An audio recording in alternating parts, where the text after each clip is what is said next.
बिहार में जो संकट की बादल थी वो भले ही छट गया हो, लेकिन बीजेपी अब फूंक फूंक कर कदम रख रही है। एनडीए के नेताओं को दिल्ली में तलब किया गया और दिल्ली के अंदर एक बड़ी बैठक जेपी नड्डा के आवास पर की जा रही है। दिल्ली के अंदर जो बैठक चल रहा है, इसका बिहार से क्या कुछ कनेक्शन हो सकता है और बीजेपी को ऐसे वक्त में बैठक क्यों बुलानी पड़ेगी, समझेंगे। हमारे वरिष्ठ सहयोगी विवेकानंद जी हमारे साथ हैं। विवेका जी, बीजेपी की बैठकों का जो दौर है वो खत्म ही नहीं हो रहा। हालांकि हम और बीजेपी करती है, लेकिन बिहार में नीतीश कुमार की नाराजगी की खबरों के बीच जो हलचल बढ़ी है, वो हलचल लग रहा था कि अब खत्म हो गया, लेकिन अभी भी बीजेपी अपने स्तर से बैठकों का जो दौर करके एनडीए में सब कुछ ठीक ठाक है वो मैसेज देने में जुटी हुई है। बिल्कुल। बिहार में जिस तरह से जेडीयू और बीजेपी के अंदर जो खबर थी कि दोनों पार्टियों में नाराजगी बढ़ती जा रही है और नाराजगी की वजह है कि नीतीश कुमार को बीजेपी के लोग नेता मानने को तैयार नहीं है। खबर यह जब सामने आई, इसके बाद जेडीयू के स्तर से इसका जवाब भी दिया गया, मैसेज भी पास करने की कोशिश की गई कि भाई बिहार में अगर एनडीए का कोई नेता है तो वो नीतीश कुमार ही होंगे और नीतीश कुमार एनडीए के पहले चेहरा थे, आज हैं और कल भी रहेंगे। यानी कि नीतीश कुमार के अलावे जेडीयू को कोई दूसरा नेता स्वीकार नहीं है। जेडीयू ने स्पष्ट कर दिया कि यहाँ पर महाराष्ट्र का फार्मूला हो या फिर गुजरात का या राजस्थान का फार्मूला वह लागू नहीं होगा, बल्कि यहाँ तो बिहार का फार्मूला लागू होगा और बिहार का फार्मूला एक ही है कि नीतीश कुमार ही मुख्यमंत्री की कुर्सी पर रहेंगे। जेडीयू के इस सख्त मैसेज के बाद कहीं ना कहीं भारतीय जनता पार्टी बैकफुट पर है और यह मैसेज देने की कोशिश लगातार की जा रही है कि नीतीश कुमार ही बिहार एनडीए के नेता हैं, कल भी थे, आज भी हैं और कल भी रहेंगे। आप देखेंगे तो विगत 3-4 दिनों में जिस तरह से बिहार बीजेपी के नेता हों या फिर राष्ट्रीय स्तर के नेता हों, एक ही लाइन कह रहे हैं कि नीतीश कुमार हमारे नेता हैं और नीतीश कुमार ही 2025 के विधानसभा चुनाव में हमारे एनडीए के नेता होंगे और मुख्यमंत्री के उम्मीदवार होंगे, मुख्यमंत्री का चेहरा होंगे। तो अब लगता है कि बीजेपी के स्तर से जो इंटरनल चाहे जो भी बात रही हो, लेकिन एक बात अब स्पष्ट हो गया है कि बिहार में एनडीए आगे भी बरकरार रहेगा और बिहार एनडीए में जेडीयू आगे भी रहेगी और नीतीश कुमार के नेतृत्व में ही चुनाव होगा। अब इससे इनकार, इसमें अब कहीं कोई शंका नहीं है। अब भारतीय जनता पार्टी क्या कर रही है, क्योंकि भारतीय जनता पार्टी को यह लग रहा था कि मैसेज गड़बड़ जा रहा है, तो मैसेज एक सकारात्मक मैसेज पास हो, इसके लिए लगातार एनडीए के जो सहयोगी दल हैं उनसे संपर्क स्थापित किया जा रहा है और आज दिल्ली में एनडीए के घटक दलों की बैठक हो रही है पार्टी के राष्ट्रीय अध्यक्ष जेपी नड्डा के आवास पर। उस बैठक में जो एनडीए के तमाम घटक दल हैं उनके लोग वहां पर मौजूद हैं। बिहार की अगर बात कर लें तो बिहार में जेडीयू की तरफ से ललन सिंह वहां पर मौजूद हैं जेपी नड्डा के आवास पर। उसके अलावा जीतन राम मांझी, तो ये दोनों तो केंद्रीय मंत्री ही हैं। उसके अलावा कुशवाहा जी, उपेंद्र कुशवाहा मौजूद हैं। चिराग पासवान के बारे में अभी खबर नहीं आई है कि वे दिल्ली में नहीं शायद हैं या कहीं बाहर गए हैं, लेकिन 3 नेताओं के बारे में है कि तीनों नेता जो एनडीए के घटक दल हैं और तीनों बिहार से जुड़े हुए हैं, इन तीनों नेताओं को जेपी नड्डा के आवास पर बुलाया गया है और वहां पर अमित शाह वहां पर हैं और तमाम जो घटक दल हैं उनसे भाजपा के जो नेता हैं, जो वरिष्ठ नेता हैं, उनकी बातचीत हो रही। तो कुल मिलाकर के कहें तो अभी बिहार से पहले चूंकि दिल्ली का चुनाव होना है, तो दिल्ली विधानसभा चुनाव को लेकर के तैयारी की जा रही है। एनडीए के घटक दल जेडीयू, स्पष्ट तौर पर जेडीयू का मानना है कि हम दिल्ली का चुनाव लड़ेंगे और दिल्ली का चुनाव हम भारतीय जनता पार्टी के साथ मिलकर के लड़ेंगे।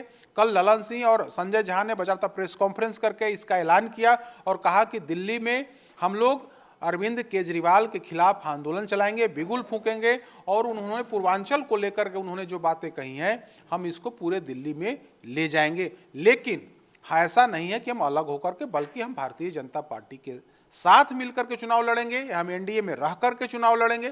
तो यह तो स्पष्ट हो गया कि दिल्ली में जेडीयू चुनाव लड़ेगी, दिल्ली में जेडीयू भारतीय जनता पार्टी के साथ मिलकर के लड़ेगी।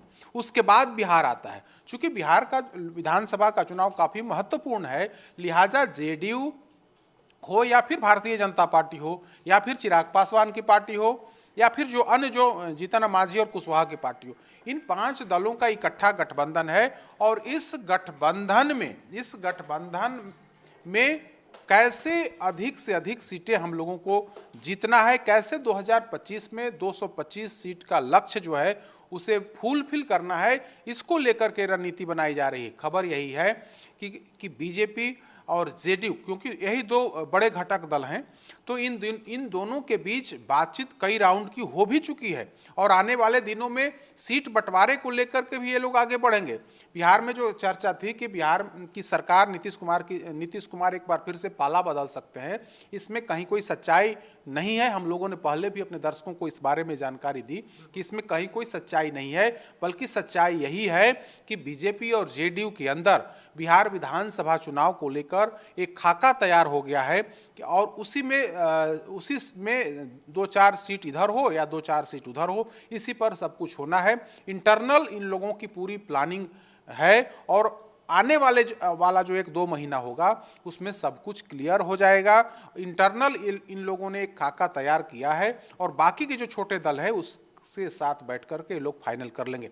हम लोग जो आज अभी चर्चा करने बैठे हैं कि दिल्ली में एनडीए की बैठक है, तो बैठक इस मामले में भी मायने में भी महत्वपूर्ण हो जाता है, क्योंकि दिल्ली चुनाव के बाद बिहार चुनाव है और बिहार में इन सहयोगी दलों की बड़ी भूमिका है।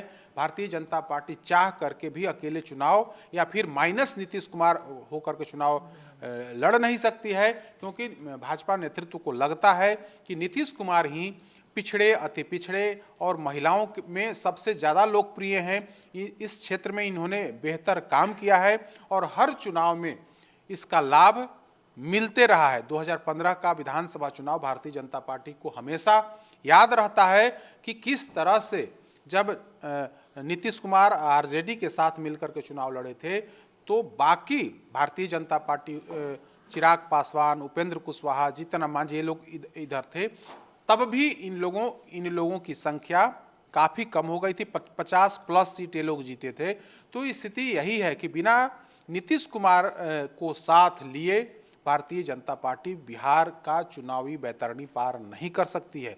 लिहाजा जैसे ही यह खबर लगी कि जेडीयू और बीजेपी में कहीं कुछ नाराजगी है, नीतीश कुमार कुछ नाराज हैं, और एक ही दिन जब नीतीश कुमार 3 बड़े कार्यक्रम में सब शामिल नहीं हुए और कहा गया कि उनकी तबीयत खराब है, तभी से भारतीय जनता पार्टी एक बार फिर से पूरे तौर पर एक्टिव मोड में आ गई है।